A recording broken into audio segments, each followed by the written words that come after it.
Hello everyone and welcome back to microbiology. Today we'll be discussing Chapter 6, Acellular Pathogens, Part 1. As you are about to learn, acellular pathogens lack many features of a cell, especially a plasma membrane and ribosomes. For this reason, they are considered acellular. Like a hostile takeover, they infect a cell and divert cellular machinery and resources into the production of more acellular pathogens.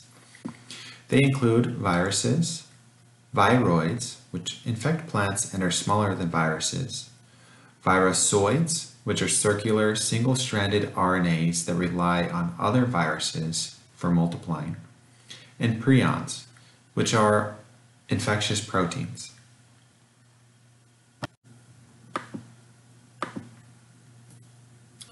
So what is a virus? Viruses are infectious agents. They are composed of nucleic acids, which can be in the form of DNA or RNA, and are enclosed in a capsid, which is a protein sheath. As you can see in this image, the nucleic acid is on the inside of the capsid, which houses and protects the nucleic acids. Because viruses lack many of the components of cellular machinery, they are extremely small. They're typically on the range of 20 to 1000 nanometers. Recall that 1000 nanometers is equal to 1 micrometer, and the average bacterial size is somewhere between 1 and 3 micrometers. So there are viruses that are a couple orders or several orders of magnitude smaller than bacteria are, and therefore they cannot be observed under a light microscope. They are acellular, as already discussed, and because they are acellular, and for other reasons we'll get into, they are not really fully alive. This image here shows a scale of viruses compared to other living organisms. So the smallest virus on this scale are bacteriophages, which infect bacteria. And we have poliovirus, rhinovirus, adenovirus, rabies virus, which all infect humans. We have prions, which are just proteins, and they can range between 20 and 200 nanometers. To give you an idea of what 20 nanometers is, it's about the distance of the plasma membrane from end to end, inside to outside.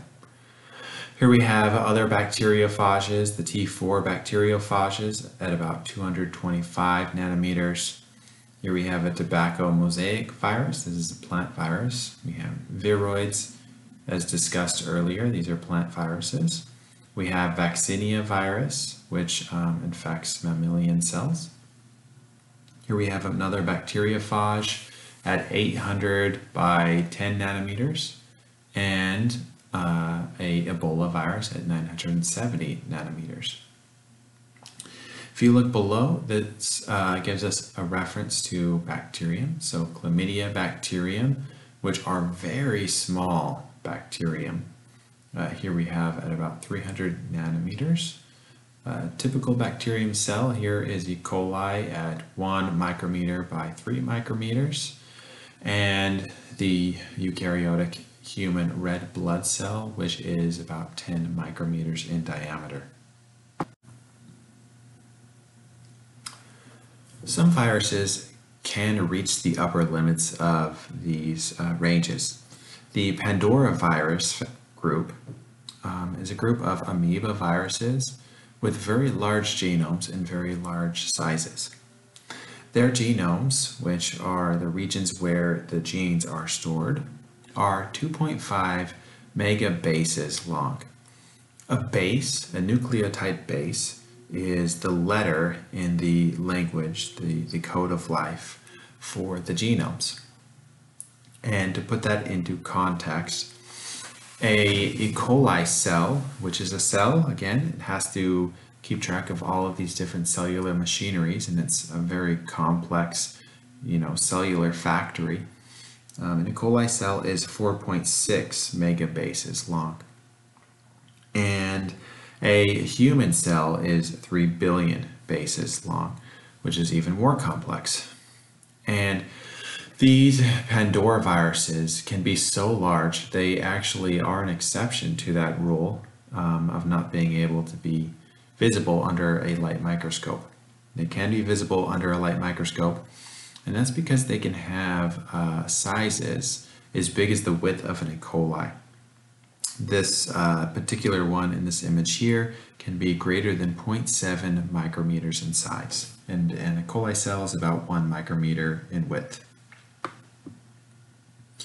So why aren't viruses really alive? The biggest reason is they are not masters of their own metabolism. They cannot do metabolism independently. And one of the definitions for life forms is they have to be able to metabolize. They have to be able to create larger molecules and use energy in the process, and break down molecules in order to create energy.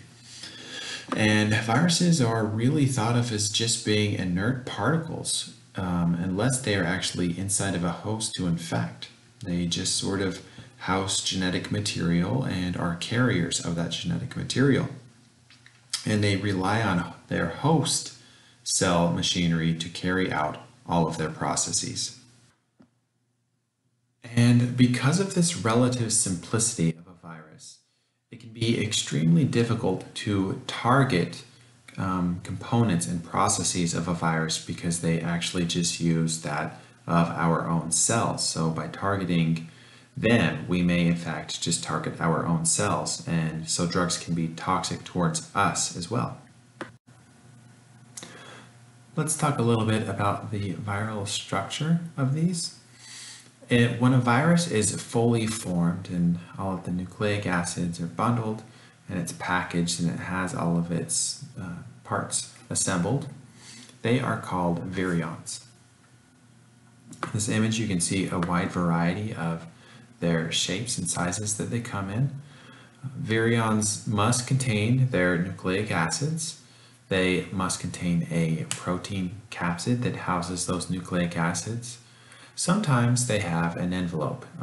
If they are an enveloped virus, they need to have that envelope present. And that envelope is something that encases that capsid, that protein capsid. And lastly, sometimes they are even packaged with viral enzymes. So whatever the case may be, in order to be called a virion, it has to have all of the components of a full virus in order to be called such. Viral genomes are also extremely interesting, and that is because they have a wider variety in how they can store their genetic information. In cells, all hereditable genes that are passed down from one generation to the other, are stored in DNA, which is a form of nucleic acids.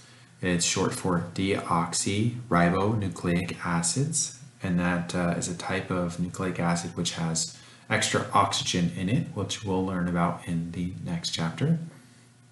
But viruses can store their genomic information in both DNA or RNA. In fact, they can store it in single-stranded or double-stranded DNA. So we always store ours in double-stranded DNA, and they can do either.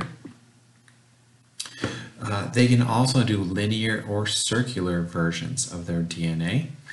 And in bacteria, we know that they have circular DNA, and in eukaryotes, such as ourselves, we have linear DNA, linear chromosomes. Let's continue our discussion of viral structure with the capsid and envelope. Again, the capsid is a protein sheath that protects the viral genome. It's composed of protein subunits called capsomeres, and it varies in structure depending on nucleic acid. The envelope is a layer of lipids, proteins, and carbohydrates that covers the capsid of some viruses. It may be similar in structure to a cellular membrane, and it may be covered in spikes that define the virus's host range. If we look at this image here from the book, the viral genomic material, the nucleic acid, is this center string. It's depicted here. The blue spheres that surround that nucleic acid are the capsomeres that make up the capsid. And on the very outside is the envelope, if present. And the little green spikes are, of course, the spikes that can be present as well and define the host range. Host range describes the species and/or cell types that a given virus can infect. For example, bacteriophages can infect bacteria, so their host range is limited to bacteria. H1N1 influenza has a host range that includes humans and pigs. A virus's ability to infect a cell depends upon its specific mechanism for attaching to receptors on a host cell. So on the outside of a cell, we know it's not just a blank sheet of plasma membrane or outer membrane, but it actually has proteins that can be embedded within that protein, and carbohydrates and other types of lipids. And so these components act as receptors that can be identified by a virus for attachment. When you see H a number, N a number, that is actually identifying the types of spikes that are present on that virus. So H1N1 has a hemagglutinin 1 and a neuraminidase 1. And as a consequence, that allows it to attach to certain cells that are in pigs or humans.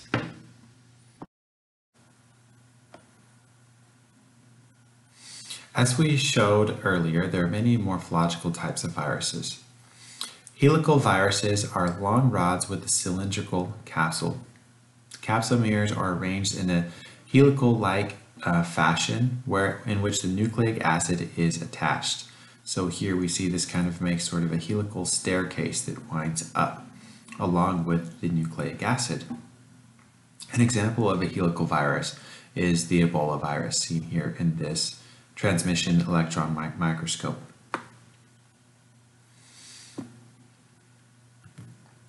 Polyhedral viruses are usually icosahedron shaped, and that means that they have 20 equilateral triangular faces. So you can see here's one triangle, and then here's another triangle face, and they all add up to 20. And here's a transmission electron microscope image of a polyhedral virus. Adenoviruses and polioviruses are examples of these. Next are enveloped viruses, which have helical or polyhedral capsids that are enclosed in a spherical envelope. Examples of this include flu viruses and herpes viruses. Then there are the complex viruses, which have structures with multiple components, for example, a combination of a helix and a polyhedral.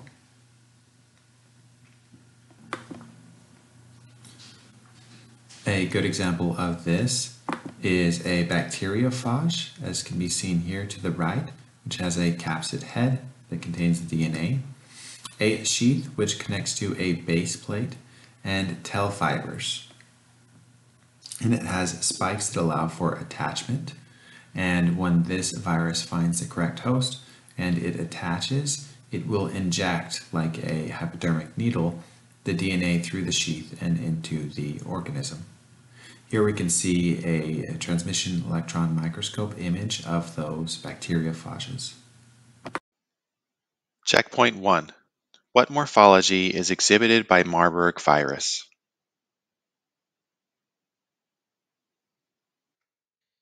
Checkpoint 2.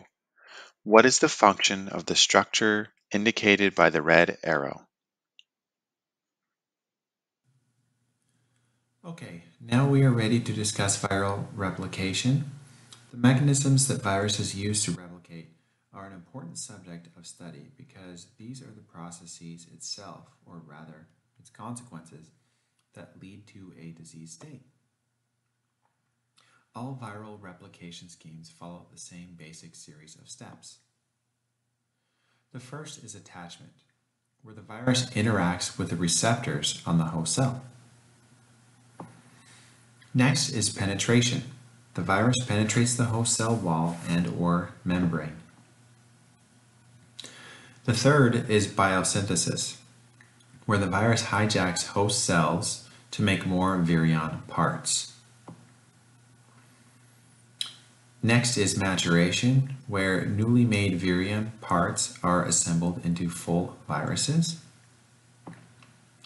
And finally, release, where new viruses are released from the host cell to infect others.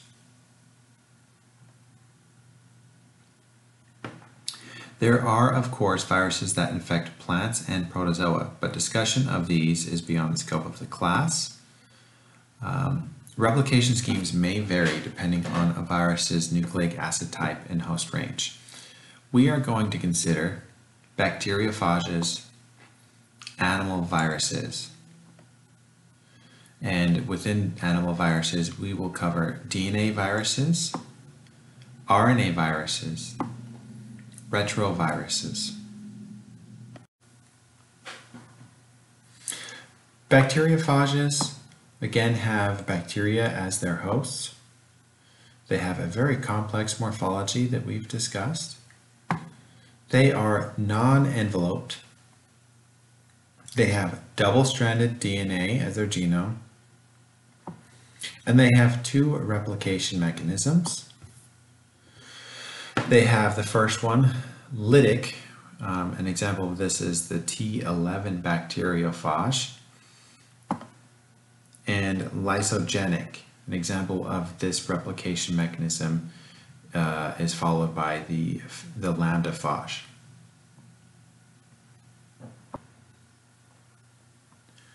The lytic cycle has attachment and penetration.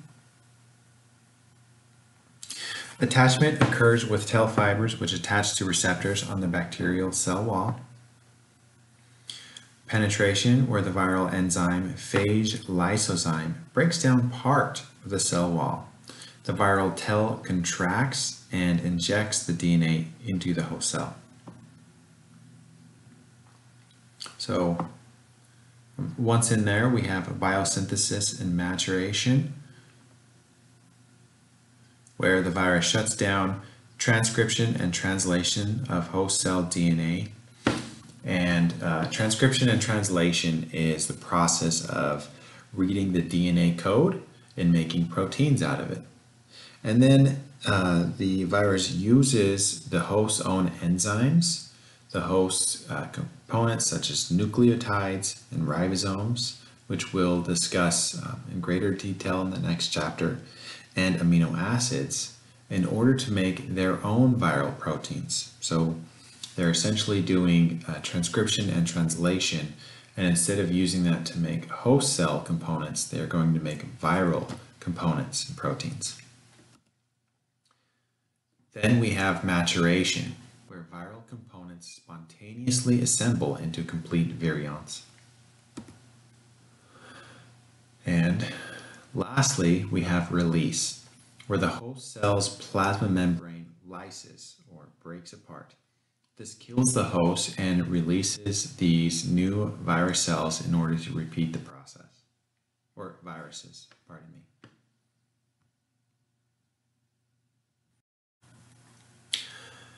Not all viruses cause death of the host cell. Bacteriophages that undergo the lysogenic cycle are an example. These are called temperate phages, and for a good reason. Induction can be triggered by environmental forces, such as UV exposure to UV light or certain chemicals. It proceeds as follows. So again, we have attachment and penetration, but instead of having the phage DNA separate from the host DNA, it actually integrates into the host DNA. This becomes what is known as a prophage. Much like you've heard, prokaryotes are those that are pre-nucleus. The prophage is going to be pre-virus. Then the bacterial cell can go about its business and go through replication, and in the process it also replicates the viral prophage. This can then propagate where the nucleic acid material that was integrated into the host genome is copied, and a nucleic acid phage DNA is created from that. From this, if it becomes induced, as we discussed, then it can go into biosynthesis and maturation, where it elicits the help of the cellular machinery to make more viral particles that spontaneously assemble into complete viruses and are lysed. So the consequences of the lysogenic cycle can lead to immunity to reinfection. We can have phage conversion. This is where the host cell's traits may be altered by the prophage in its genome. So, just like having different genes in an organism can change its phenotype, having the addition of viral genes into the bacterial DNA can affect its phenotype as well. And we can have specialized transduction. This is where fragments of a host genome may be excised along with the prophages during induction, where we make phage DNA packages. And this gets packaged into the new virion and can be transferred when it reinfects here from step 3 to 4 into a new bacteria. Biology is a wonderful field to study if one is interested in the history of our species. And something we discussed earlier in the semester was the theory of endosymbiosis, which states that the mitochondrion cell organelles are actually the descendants of bacterium, which were capable of oxygenic respiration, cellular respiration. And that was inside of just about every one of our cells as human beings. And now that we've discussed this lysogenic cycle, I would like to encourage you to think more about just who you are. And I would like to share with you this mini review entitled Endogenous Retroviruses in the Human Genome Sequence. So this paper looked at the presence of retroviruses in the human genome, as well as things that are considered to be, to a degree, kind of relatives of viruses, which are called transposable elements. Transposable elements are very similar to viruses, and they may be the remnants of ancient viruses as well. And they have the ability to hop around in our genome and reintegrate in other parts of our genome. So I will read this short little snippet from this mini review. It says, one of the many striking findings to come from the sequencing of the human genome is that some 45% of our DNA is composed of transposable elements such as line and alu retroelements and DNA transposons. Around 8% of the genome is derived from sequences with similarity to infectious retroviruses. Checkpoint 3. Potovirus is a bacteriophage that cannot integrate its DNA into the host genome and kills its host upon release.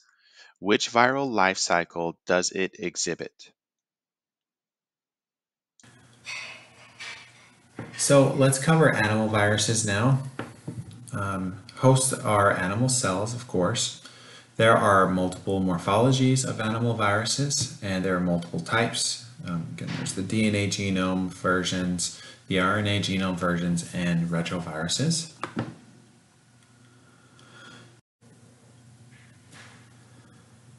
Animal viruses follow the same basic steps as a bacteriophage in the replicative life cycles, with some variations owing to the different anatomy of the host and the viruses.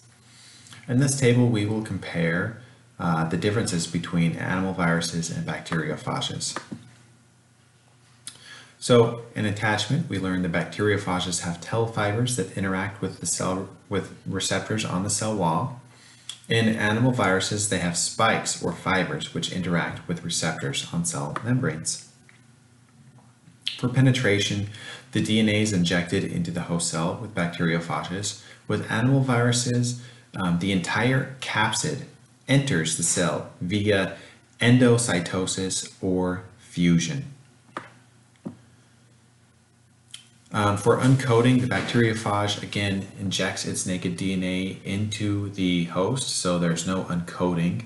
But because animal viruses enter, their entire capsid enters into the host cell through endocytosis or fusion, the genome needs to be released. So the genome is released from the capsid, and that's called uncoating. Then biosynthesis takes place in both of them, where DNA is transcribed and translated in bacteriophage. And this varies quite a bit, however, with animal viruses, because as we discussed, they can be DNA-based genomes, RNA-based, and they also can be a retrovirus, which we'll discuss in greater detail later. Then we have maturation, which is spontaneous in bacteriophages, where they are assembled into complete viruses. And with animal viruses, this can sometimes involve the use of multiple enzymes. In bacteriophages, we learned that release will always kill the host cell, but in animal viruses, release may not kill the host cell. Here is an image depicting fusion and endocytosis. So to start at the top here, we have mentioned that to be a virus, you don't need a enveloped capsid, but they can occur sometimes. So we have two different versions at the top. We have an enveloped virus version and a non-enveloped virus version. A non-enveloped virus version goes through endocytosis, where it kind of punctures into the cell. It goes into the cell here and gets closed off and enters the cytosol. So you can imagine as this keeps pushing through, eventually this membrane pinches off and this non-enveloped virus will be released. We have the envelope viruses, which can go two different paths. So again, this envelope has a membrane, almost like a plasma membrane-like surface to it. And it can go through this process of endocytosis, going into the cell, but it can also go another route, which is called fusion with the membrane. You do not expect this to occur with non-enveloped viruses because they have no envelope to fuse.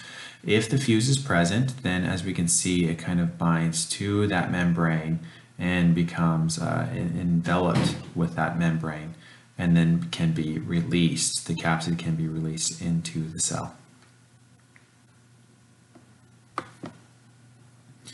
In this situation here, there is no vesicle that's formed and released. In endocytosis, you imagine that this forms sort of a bubble that breaks off and floats into the cell. Checkpoint 4.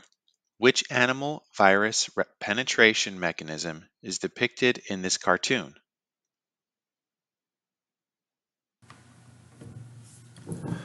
So, how do scientists grow viruses in the lab?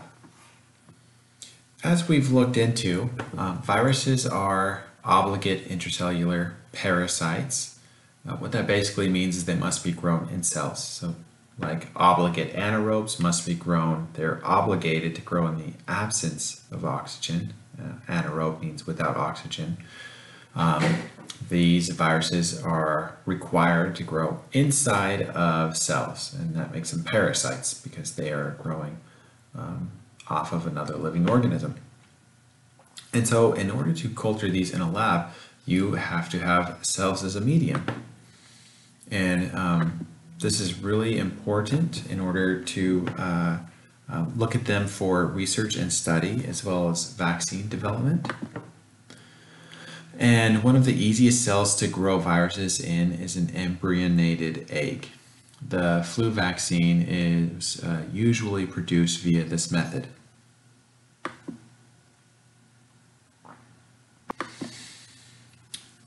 And let's go in more detail about the influenza virus. We kind of saw this a little bit earlier with the naming of influenza virus. They have H spikes and N spikes. H spikes stand for hemagglutinin, and these are proteins which allow the virus to identify receptors on the host cell. And we have N spikes, which are composed of the enzyme neuraminidase, which allows the virus to break down the host membrane for release.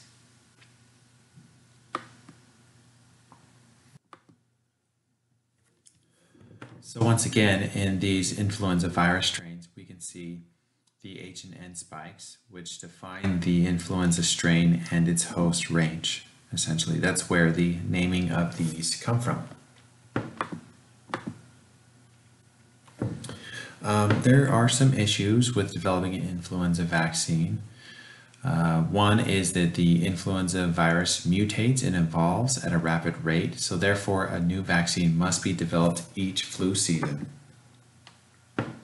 And beginning almost a year in advance, scientists do their best job to predict which strains and clade or substrain of flu will predominate in the coming season. And sometimes these predictions aren't entirely accurate, and the flu vaccination can be less effective.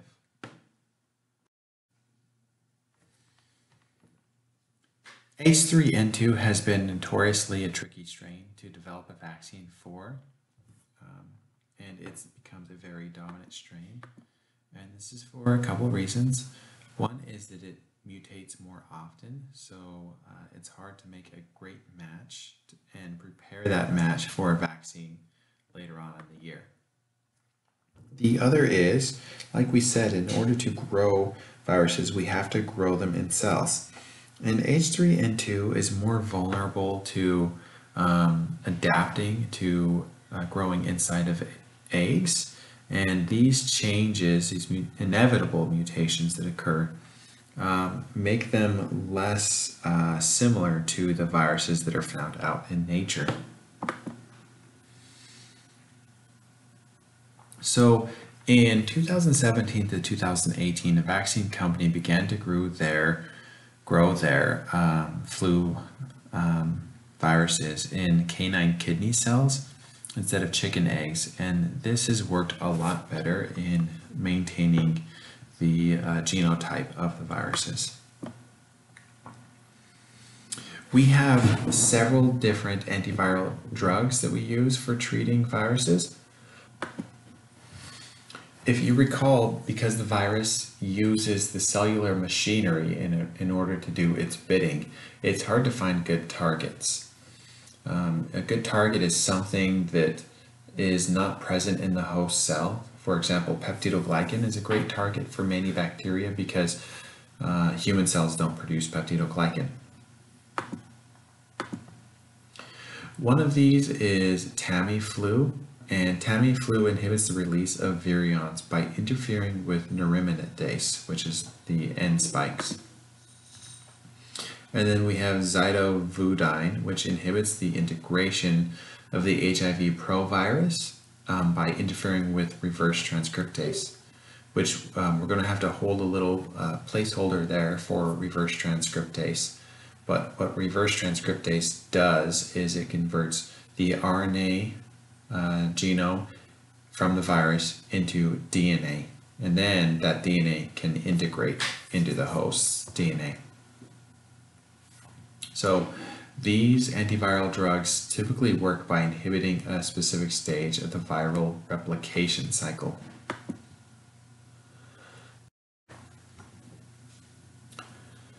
As time has gone on, we tend to make flu vaccines that are used to allow our adaptive immunity to be resistant to more than just one flu strain.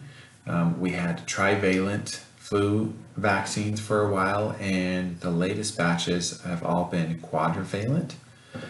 This year's quadrivalent vaccine is good for a strain of 4 different influenza viruses: the influenza A virus H1N1, the influenza A virus H3N2, the influenza B virus, which is called the Victoria lineage, and the other influenza B virus, Yamagata lineage.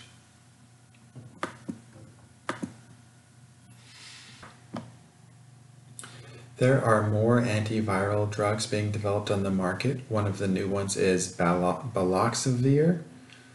Baloxavir is really interesting in that it works on a process known as cap snatching. So viruses, again, can't make their own proteins. And so mRNA is what is like a script that goes to the ribosome. And that script tells the ribosome how to make the protein. Well, in order for that script to work, it has to have a signature on it. And that signature is called this 5' cap.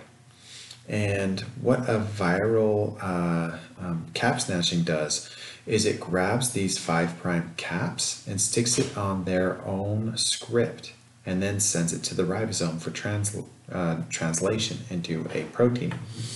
And so this is called cap snatching. And this drug, baloxavir, actually interferes with the ability for a virus to do cap snatching. The other one that a lot of us might be familiar with in the news is remdesivir. And remdesivir is currently being explored for a treatment for our recent coronavirus issues we've been having lately. Remdesivir is considered a nucleoside analog. So what that means is that it imitates one of those bases, one of those letters in the alphabet of our genomes. In particular, it does this for viral genomes. So it has a ribonucleotide analog, which is similar to the nucleotide letter adenosine triphosphate, seen on the right hand. If you look on the right hand side, you can see what an adenosine triphosphate is supposed to look like. So the adenosine, the nitrogenous base, is what they call it, is in this corner here. And it's very similar to the nitrogenous base in the remdesivir. However, it is a little bit different in that it's attached to a different structure altogether. So the nitrogenous base in adenosine triphosphate is linked to a sugar called ribose.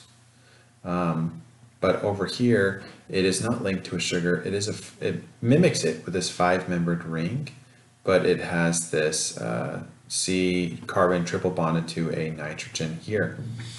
And as a consequence, this remdesivir ribonucleotide analog, it tricks the viral RNA polymerase into thinking that this is an adenosine triphosphate. And when the genome is being replicated, it will insert these if present, and this will lead to a termination of the replication process and interfere with viral replication. Checkpoint 5. Amantadine is an antiviral drug that is used to treat influenza virus by binding to and inhibiting the viral protein M2, which is necessary for release of the viral capsid's contents into the cell. Which stage of the influenza viral life cycle is targeted by amantadine? Okay, so we asked earlier what are acellular pathogens.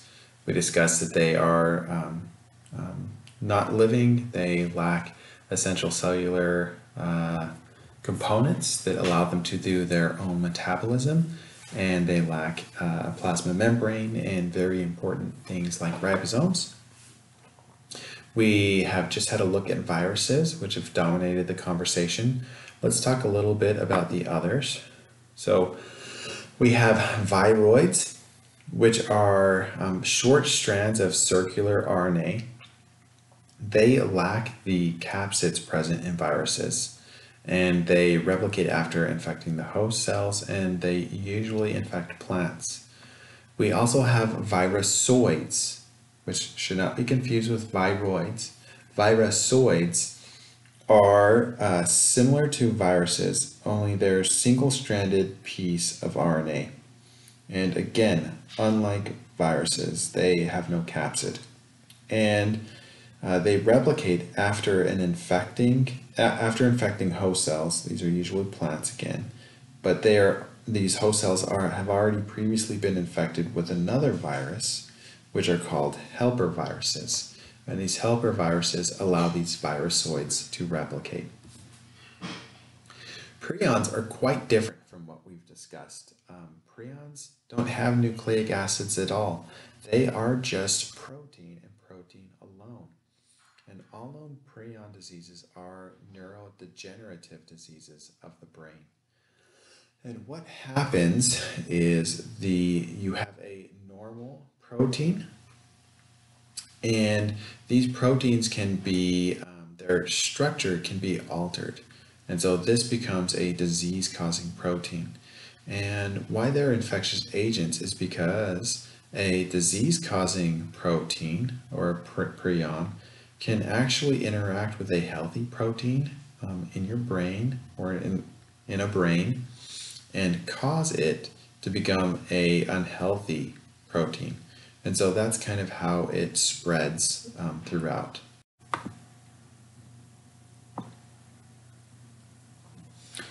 There are many different types of prions that we should be familiar with. We have scrappy and mad cow disease, which are both transmissible spongiform encephalises. We have Kuru, we have Creutzfeldt-Jakob disease, and fatal familial insomnia.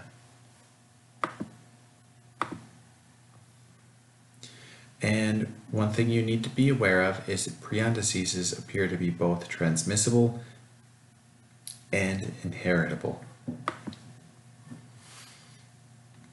Kuru has an interesting past. It was first discovered, it was discovered among the 4 tribe of Papua New Guinea, and the disease was linked to cannibalism of brain matter in 1957.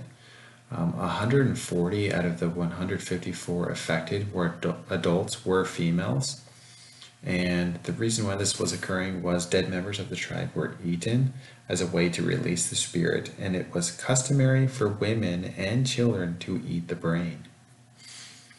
And with that is the end for Acellular Pathogens Part 1. We'll continue our discussion next time. Thank you so much for joining me, and we'll see you again.